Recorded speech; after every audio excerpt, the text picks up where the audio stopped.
The first one was called Li Mei.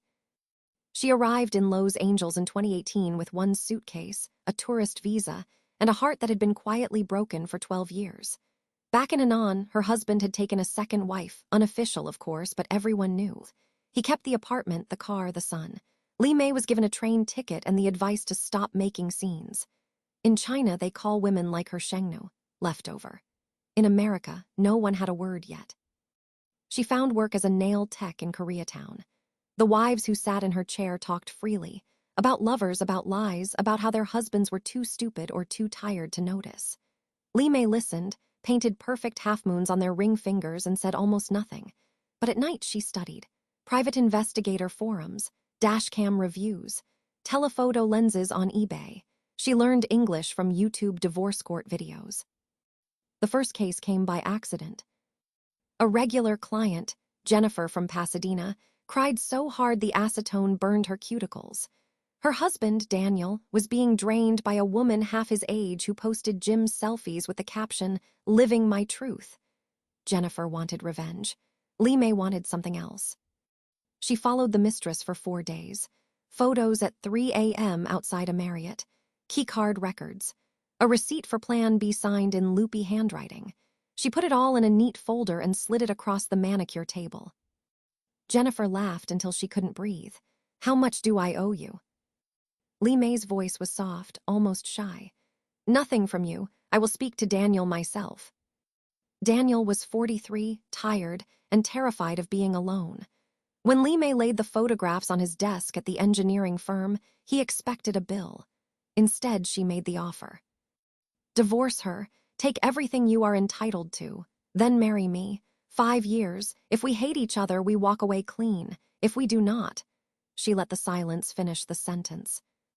He stared at the picture of his wife kissing a man who wasn't him, then at the small woman in front of him who had just handed him his life back. 3 months later, the papers were signed. 6 months later, he and Li Mei stood in front of a judge in a quiet courthouse ceremony. She wore a simple red kippah.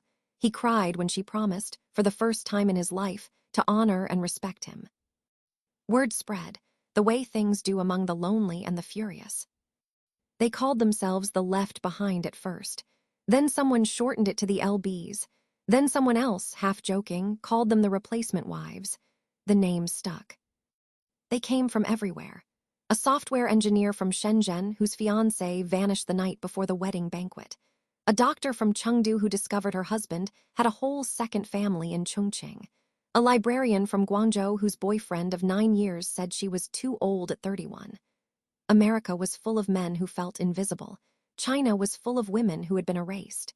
The internet did the rest. They trained in Telegram channels with names like Quiet Footsteps and Red Envelope Recon. They learned to tail a target in rideshares, to plant AirTags in gym bags, to clone hotel key cards with a $29 reader from Amazon. They kept the manicure salons, the massage parlors, the boba shops, perfect cover. Respectable women doing respectable work. No one suspects the girl pouring your tea. The contract was always the same, printed on heavy cream paper with a subtle gold foil border that looked almost like a wedding invitation. Article 1. We will gather irrefutable proof of infidelity. Article 2. You will retain counsel and file for divorce, seeking maximum equitable distribution. Article 3. Upon entry of the final decree, you will marry the operative assigned to your case in a civil ceremony within 30 days. Article 4. The marriage will last no fewer than 5 years. After that, either party may dissolve it without penalty. Article 5. During those 5 years you will treat her with honor. She will treat you the same. This is not punishment. This is balance. They signed in red ink, always red. By 2023, the Replacement Wives had chapters in 17 countries. Seoul, Toronto, London, Sydney. A quiet network of women who spoke softly, moved like smoke, and never forgot what it felt like to be thrown away. The cheating wives never saw them coming. There was the influencer in Miami who bragged about her hall passes until her husband received a midnight Dropbox link, 4K footage of her on a yacht with a reggaeton singer. 3 weeks later, she was served papers on a live stream. Her husband married the tiny woman who'd filmed it from a rented catamaran. They honeymooned in Banff. She still posts pictures, him carrying her over snow like she weighs nothing. There was the banker's wife in Singapore who thought her Filipino domestic helper was too stupid to notice the affair with the tennis coach. The helper was replacement wife 47. The banker now lives in a condo overlooking Marina Bay with a woman who makes him congee when he works late and never asks where he was. The cheated wives screamed on TikTok. They called it coercion, trafficking, mail-order revenge. The replacement wives answered with a single line that went viral in 10 languages. You taught us our value was negotiable. We just found better negotiators. Li Mei never wanted to be a leader. She still lives in the same 2-bedroom in Alhambra she bought with Daniel's alimony money. On weekends, she gardens, Bok Choy In. The waiting list to join is 40,000 women long. They call her Layashi, teacher, even though she insists she only showed them the door. The rest they walked through themselves. Sometimes, late at night, Daniel finds her on the porch staring at the city lights. He brings her a cup of pu'er and asks what she's thinking. She smiles, small and fierce. I'm thinking, she says, that no one should ever be left over again. They called her Queen Key.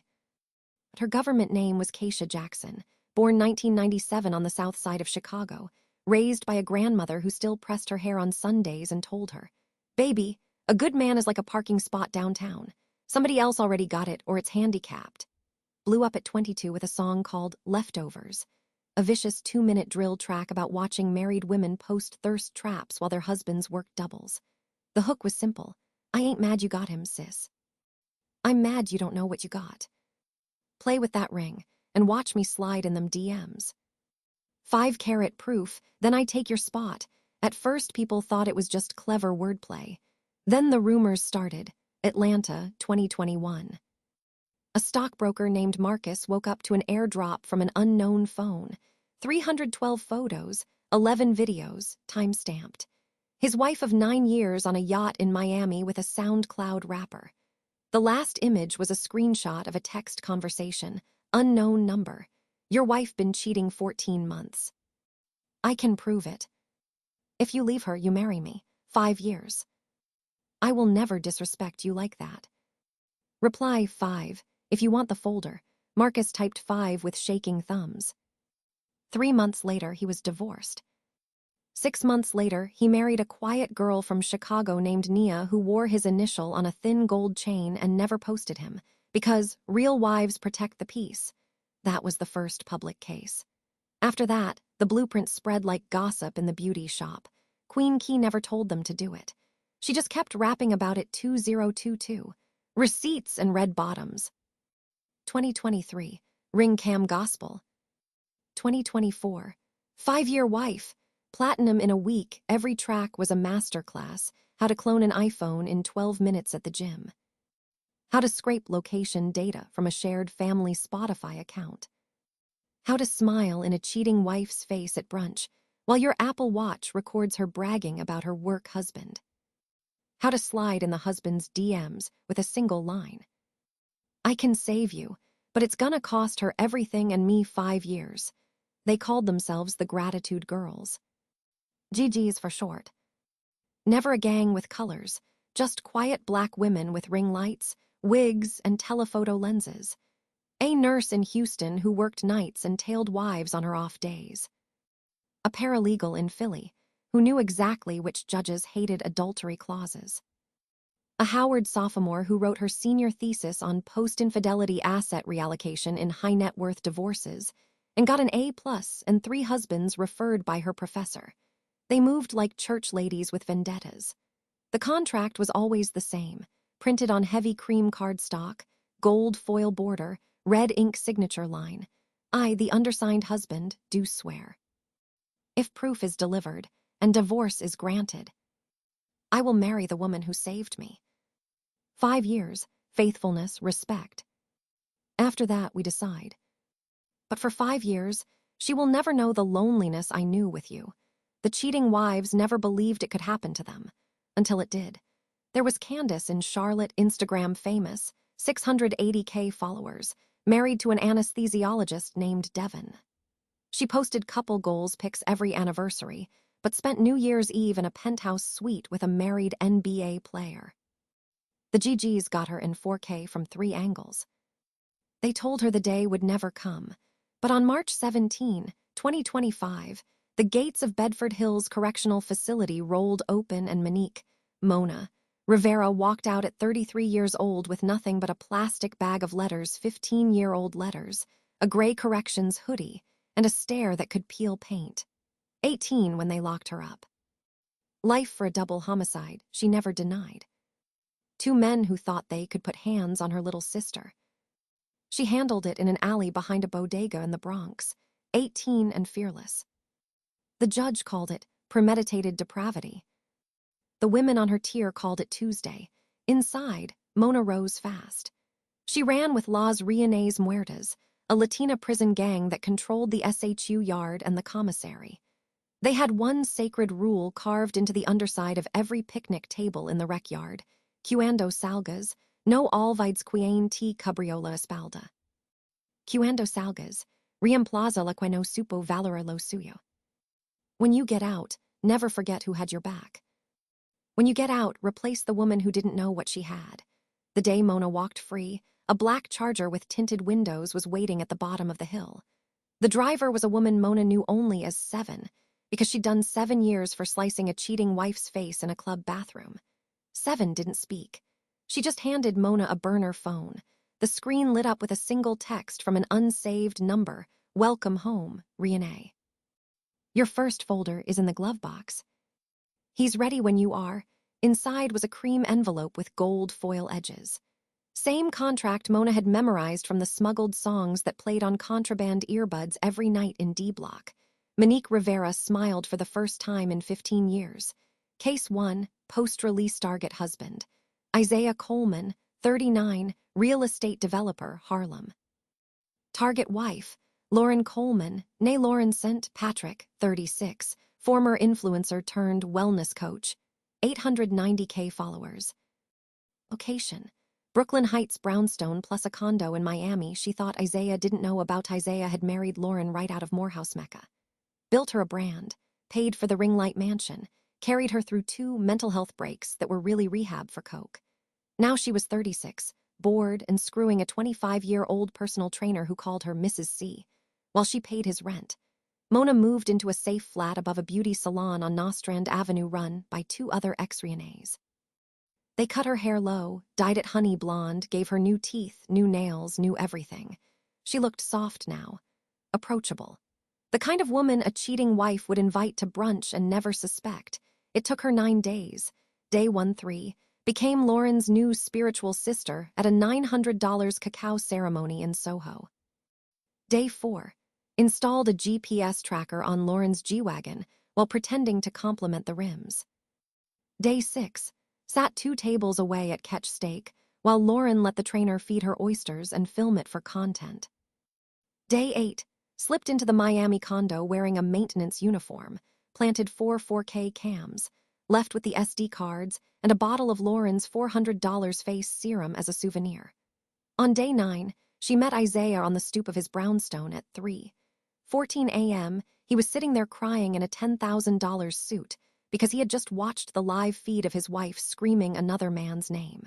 Mona didn't hug him. She just handed him the folder and said, voice like gravel and smoke, "I did 15 years learning how to make people disappear. I'm giving you a better option. Divorce her, take everything, marry me for 5 years. I will never humiliate you. I will never touch another man. I know what freedom costs, Isaiah. I'm not playing with it." Looked at the photos, then at the woman in front of him who had nothing to lose and everything to protect. He signed in red ink on the hood of her Charger. The divorce was ugly. Lauren screamed on Instagram Live, called Isaiah controlling, called Mona a homewrecker, called the judge biased. The judge watched 42 minutes of 4K evidence and gave Isaiah the brownstone, the G-Wagon, and 70% of the marital assets. Lauren's last post before she went private, a black screen with white text. They took everything. Wedding 2 weeks after the decree. Harlem courthouse. Mona wore a simple white dress, and the same cold stare she'd had at 18. Isaiah wore a black suit and tears he didn't bother hiding. When the judge asked if anyone objected, Seven, who was now Mona's maid of honor, leaned against the back wall chewing gum loud enough for the whole room to hear. Nobody objected. That night Mona cooked oxtail and rice and peas in the brownstone kitchen while Isaiah watched her like she might vanish. He asked the question every husband asks in year one. What if 5 years isn't enough? Mona didn't look up from the pot. Then we burn the contract and write a new one that says forever. But disrespect me, and I'll burn the whole house down with both of us in it. Fair, he laughed through fresh tears and said, fair. Network they call themselves Las Rianes too now. Ex-cons, dropout college girls, church mothers, bottle service assassins. Every woman who learned the hard way that loyalty is rarer than a diamond and twice as sharp. They move to a playlist. Queen Key out of Chicago drops the street codes. Latto slips location-scraping tutorials in her verses. Even Megan Thee Stallion got in on it. One bar in a 2025 freestyle that sent the message boards into flames. 5 years on the ring finger, sis. Better act right. Or a real one gone. Slide in and treat him like God every night. Every city has a chapter house. Every chapter house has a wall of cream envelopes, closed cases, new marriages, 5-year anniversaries circled in red. And at the top of the pyramid, untouched and untouchable, sits Mona Rivera. She still has the prison tattoos on her neck. She still has the same dead-eye stare that made corrections officers flinch. But now when she walks into a room full of cheating wives at brunch, they feel it before they see her, like the temperature drops 5 degrees. Because they know the rumor is true. There's a woman fresh out of Bedford Hills who spent 15 years dreaming of this exact moment. And she is not here to play. The last message ever sent to Lauren St. Patrick came from an unsaved number the night before her settlement hearing. You forgot the streets raised girls who never forget. Thank you for the husband. I'll respect him the way you never learned how. Respect the ring. Or Las Rianes will come collect it, and the man wearing it, we keep our promises. All 15 years worth. Devin received the folder on his birthday. Candace came home from Cholum to an empty house and a post-it on the fridge that said, Happy birthday to me. Enjoy the single life you wanted. Devin married Tasha, a quiet GG from Decatur who cooked neck bones like his mama and never asked him to be anything but on time. They have a toddler now. Candace's page is private, 9K followers, still posting quotes about healing. Was Jasmine in LA, married to a music exec, caught on a yacht in Cabo with a director who kept calling her Mrs. Washington, while she laughed and said not for long. The GG who got her was a bottle girl at the club the exec owned. She recorded everything on her iPhone tucked in her bra. 6 months later, the exec married the bottle girl in a small ceremony in Temecula. Jasmine's alimony got cut in half because the judge watched the yacht footage and said, Ma'am, you embarrassed yourself on a Tuesday. By 2025, the GGs were everywhere. London, Toronto, Johannesburg, Lagos. Even Tokyo had a chapter run by 2 Nigerian sisters who studied Key's lyrics like scripture. Queen Key never claimed leadership. She just kept dropping music. Her magnum opus came Christmas Day 2025, a 7-minute song called Grateful. Over a slowed-down sample of Anita Baker, she rapped in a near whisper, I used to pray for a husband on my knees in my Section 8. Now I teach women how to take one the respectful way. Ain't stealing, baby. I'm recycling love you through in the street. 5 years of breakfast in bed, no attitude, no tweets. You wanted freedom, I wanted family. Funny how God rearranges things so quietly. The music video was simple. Key sitting on a stoop in Chicago, snow falling, while real couples, GG marriages, walked past holding hands. At the end, she looked dead in the camera to every wife who forgot what she had. Look over your shoulder, sis. One of us is always watching. And we are so grateful for the opportunity. The video ended with a single line on black screen. No ring is safe when gratitude is starving. Somewhere in Calabasas, a certain actress felt her stomach drop and disabled comments for the first time in 10 years.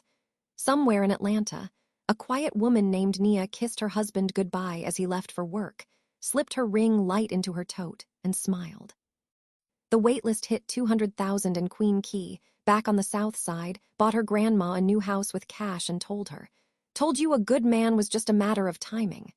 Laughed, pressed Key's hair one last time, and said, "Baby, you didn't find one. You built a whole army of women who know how to keep one." Just smiled, respect the ring or get replaced. Simple mathematics.